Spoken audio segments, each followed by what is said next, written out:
Italian giants Roma take on legendary English side Liverpool. And reigning Champions League kings Chelsea face the MLS All-Stars. What a great goal! A soccer doubleheader kicks off Wednesday at 6:30 on ESPN2. Getting an 800% raise is awesome if you're Jeremy Lin. Not so great if you are the Houston Rockets, because they had to pay free agent millions to get a guy back they had for cheap. They just did the thing where they cut him. It took the Knicks and a crazed global fan base to show Houston the error of its ways. For Lin, it is the first steady basketball job he has had since his Harvard days. There's no more begging Pac-10 teams to take a look at you, which is now the Pac-12. The end of NBA teams giving him jobs, for like a week. No trips to the D-League. This, however, can be tougher because you've got to play to that new paycheck. Here's Rachel Nichols with Jeremy Lin. You're a guy who was cut a couple times in your career, not a sure thing to make the NBA. So what sway did it have for you to have a team look at you and say, it's you? How did that feel?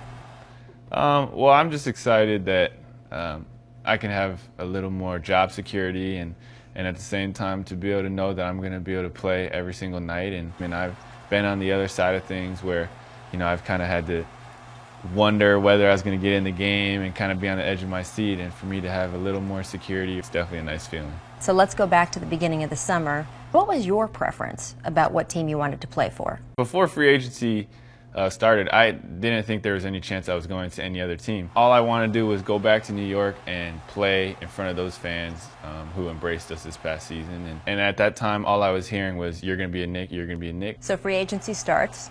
The Rockets really made it clear that they wanted you, and they put together an offer. So then what happened? I was working out, and July 11th hit, and they called me and said, go sign the offer sheet, and they had told me that it changed a little bit, and then I signed it. It changed more than a little bit.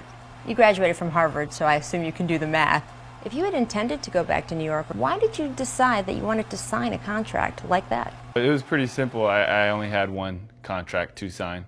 And so that was it. But to be honest, it wasn't like I wasn't interested. Like, I was really excited about the potential to go either or. And I obviously love New York, but I wouldn't have visited Houston on July 4th if I didn't think there was something that I was really interested and excited about as well. You know the Knicks organization. You know the dynamics of the locker room. You know what's going on in the owner's suite. If you had to say, hey, why aren't you a Knick anymore, what would you say? I don't know. To be honest, I'm not sure.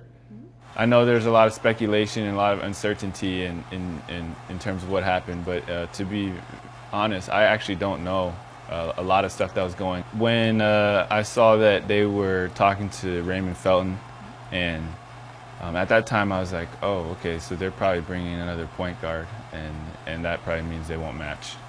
As you look back on the way this all played out, are there any public perceptions out there that are bothering you? All I care about is money. I think anyone who really knows me knows that I've never been about that.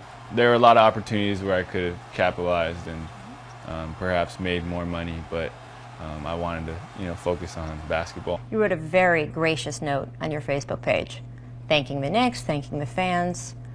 The comments on the other side of that from people, some of them were very harsh. Some of them were even pretty racist. What did you think of that?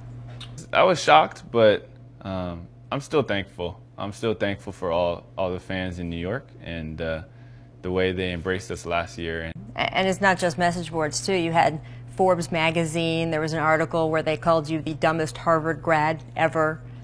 How do you turn that around now that you're here, you're in a new situation? And you had to say something about like my mom or my family for me to really, really get upset. But I still have love for everybody out there, and I'm very, very excited, and I have a lot of love for Houston now that I'm here, and I want to be able to be a big part of this organization, this community.